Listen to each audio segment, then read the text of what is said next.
فیکون، بس وہ ہو گیا.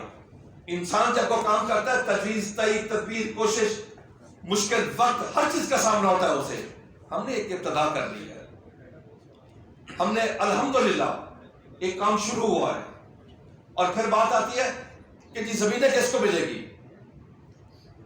یہ زمین اسی کی رہے گی جس کی ہے. اگر پنجاب حکومت کی زمین ہے تو وہ پنجاب حکومت کی رہے گی، سندھ کی ہے تو سندھ کی رہے گی، بلوچستان کی ہے تو بلوچستان کی رہے گی. جس کو زمین ملے گی ٹھیکے کے اوپر، وہ کاشتکار لے، کارپوریٹ سیکٹر لے، کوآپریٹو سسٹم کے تحت کاشتکار آ کے لے، چھوٹا کاشتکار لے، بڑا کاشتکار لے، اس نے اس کی لیز منی پے کرنی ہے. اور وہ پیسے کس کو جانے ہیں؟ جس کی زمین ہے. یعنی آپ کے مس گائیڈ کیا جاتا ہے، پتہ ہی نہیں ہوتا کہ ہم نے کرنا کیا ہے. یہ پتہ ہی کوئی نہیں کہ ہو کیا رہا ہے، یہ پتہ ہی نہیں کہ ملک کس طرف جا رہا ہے. ان کو زراعت کی اہمیت کا نہیں پتا.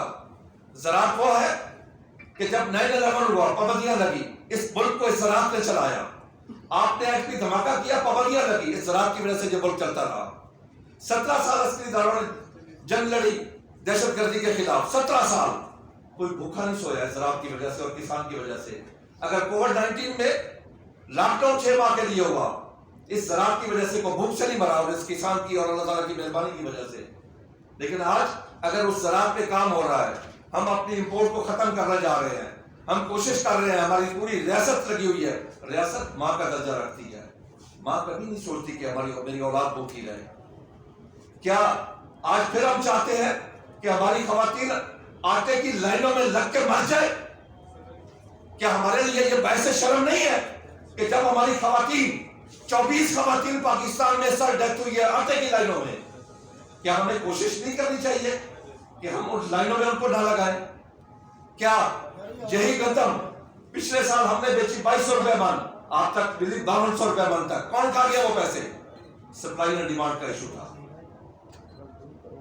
اور اگر آج ہم نے اس پروجیکٹ کو کامیاب نہ کیا، یقین کر لیں پاکستان کی معاشی حالت بہتر نہیں ہو سکتی.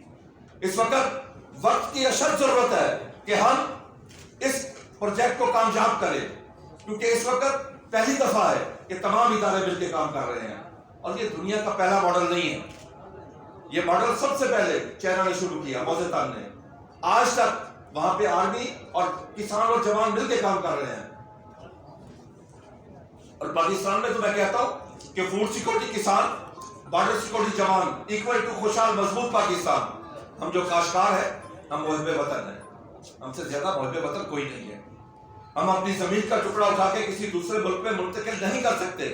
ہمارا جینا پاکستان میں، مرنا پاکستان میں، تعلیم ادھر، اولاد ادھر، جائیداد ادھر، صحت ادھر، ہمارا ایمان بھی ادھر ہے. اس لیے ہم اپنے ملک کے بارے میں سوچتے ہیں. ہمیں ہر وقت اپنی معیشت کی پڑی ہوتی ہے. ہر وقت ہمیں آپ کی فوڈ سیکورٹی کا مسئلہ ہوتا ہے. اس وقت پاکستان میں فوڈ سیکورٹی نمبر 1 پہ پرائرٹی ہونی چاہیے، بارڈر سیکورٹی نمبر 2 پہ چلی گئی ہے. صرف پاکستان میں نہیں بلکہ پوری دنیا میں، پورے ورلڈ میں اس وقت فوڈ سیکورٹی نمبر 1 پہ ہے.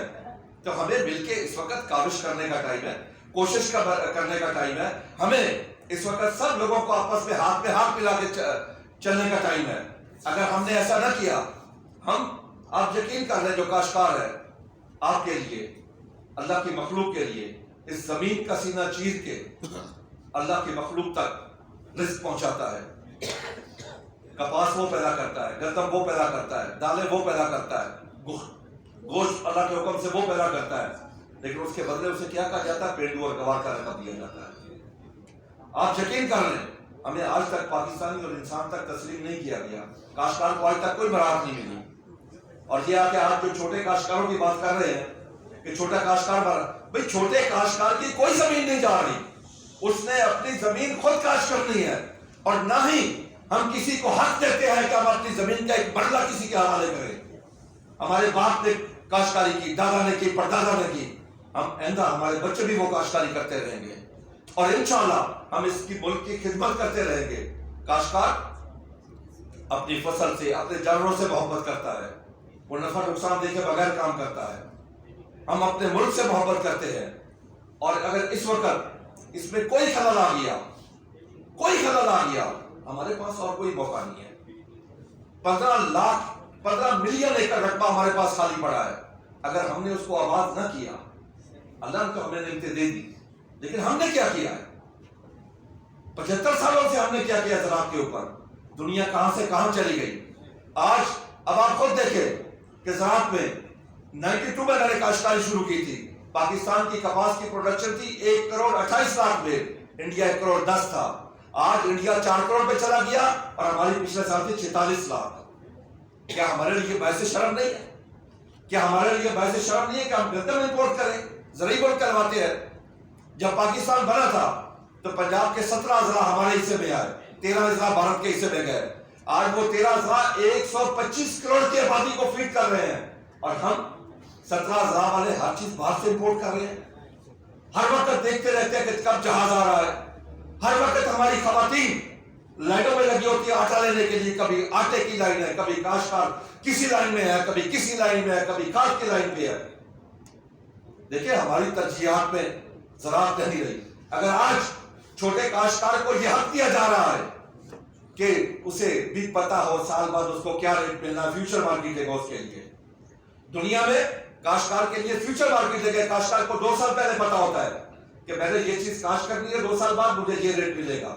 پاکستان میں کیا ہے؟ پاکستان میں تو کاشتکار کو صبح اور ریٹ ہے, دوپہر اور ریٹ ہے, شام کو اور ریٹ ہے. کاشتکار کو پتہ ہی نہیں ہوتا اس کو کیا ریٹ مل رہا ہے.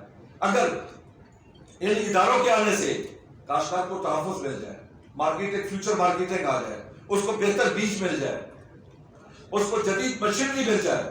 پھر ایک چیز اور میں آپ کو عرض کرتا چلوں, چھوٹے کاشتکار اس طرح کاشتکاری جس طرح وہ کر رہا ہے, یہ اس کی محنت اسٹرگل کوشش ہے جو کر رہا ہے, اسے تو کچھ بھی نہیں ملا. اس کے لیے آپ جو کر رہے ہیں ہم جا رہے ہیں کوآپریٹو سسٹم کہ 8-10 فارمر مل کے کلسٹر بنا کے وہ فارمنگ کریں گے اس سسٹم کے تحت. کیونکہ ایک چھوٹا کاشتکار 5-10 ایکڑ کا جو فارمر ہے وہ نہیں لے سکتا 40 لاکھ کا ٹریکٹر, وہ 7 کروڑ کی ہارویسٹر نہیں خرید کر سکتا, وہ 6-7 لاکھ کا روٹاویٹر نہیں لے سکتا, وہ 4 لاکھ کی ڈسکیں نہیں لے سکتا, وہ 4 لاکھ کی ٹرالی نہیں خرید کر سکتا. جب وہ ایک کلسٹر بنے گا تو وہ مل کے لیں گے, ہر چیز مل کے اپنا سٹور بنائیں گے, مل کے اپنی مارکیٹنگ کریں گے. یہ اب جہاں پہ جو انڈیا والا سسٹم ہے یا دنیا میں جو سسٹم ہے وہ یہاں سسٹم لایا جا رہا ہے. کیونکہ اب ملک ترقی کی طرف گامزن ہے تو ہماری مخالف قوت جو باہر بیٹھی ہے اور ان کے علاقات جو پاکستان میں بیٹھے ہیں وہ پریشان ہیں کہ ایسا کیوں ہو رہا ہے. اگر جو ہمیں انفارمیشن ملی ہے کہ ہم نے قرضہ دینا ہے 128 ارب ڈالر اور ہمارے پاس جو معدنیات موجود ہیں وہ 6 ٹریلین ڈالر کی ہے, تو ہم کیا غریب ہیں؟ ہم غریب نہیں ہیں, ہماری سوچ غریب ہے. ہم نے کچھ کیا نہیں, ہم نے اپنے ملک کے لیے کچھ نہیں کیا, ہم نے کام نہیں کیا, ہم نے ریسرچ پہ توجہ نہیں دی, ہم نے زراعت کو اٹھا کے آخری درجے میں رکھا ہوا تھا. آج اگر ایک زراعت کا مائی باپ بن گیا ہے, زراعت کا کوئی مائی باپ ہی نہیں تھا. اگر آج زراعت ترقی کرنے جا رہی ہے, کیا آپ نے کبھی حالات دیکھے اس ایک خاتون کے جس نے ایک بھینس رکھی ہوتی ہے اس کو دودھ کا ریٹ کیا ملتا ہے؟ صنعت کار کا پانی مہنگا ہے اس کے خالص دودھ سے, اس کو صحیح ریٹ نہیں ملتا.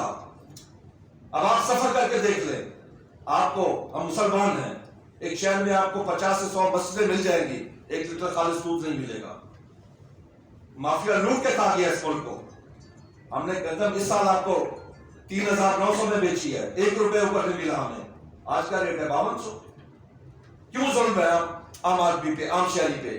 اگر ہم ایک سسٹم کی طرف جا رہے ہیں, ایک سسٹم پورا اس کو کنٹرول کرے گا, ہر چیز کو کنٹرول کرے گا, تو پھر یہ ظالم, یہ ملک دشمن قوتیں پھر آ کے یہاں پہ فعال ہو رہی ہیں کہ ملک ترقی کی طرف کیوں جا رہا ہے. کیا ہم وہی اپنا پرانا طریقہ کار رکھیں؟ ہمارے پاس تو ٹریکٹر بھی 1960 والا ہے.